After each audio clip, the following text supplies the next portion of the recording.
Hello friends. Welcome to Tire Tattoo. This is car door edge guard and this video explains its design and installation in detail. As name suggests, purpose of door guard is to protect door edge.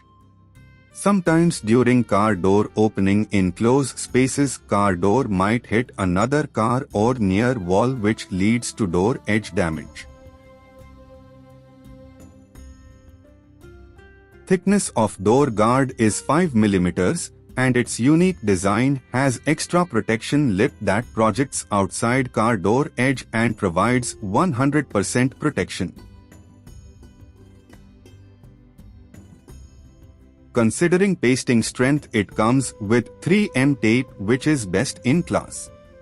In this view, protection lip can be clearly seen. It doesn't have adhesive. It's flexible in design as well, so it can be pasted over door curves.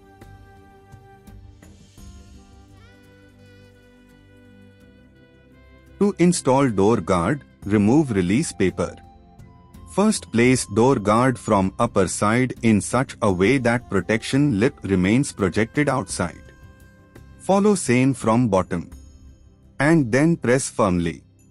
It's done. Thank you.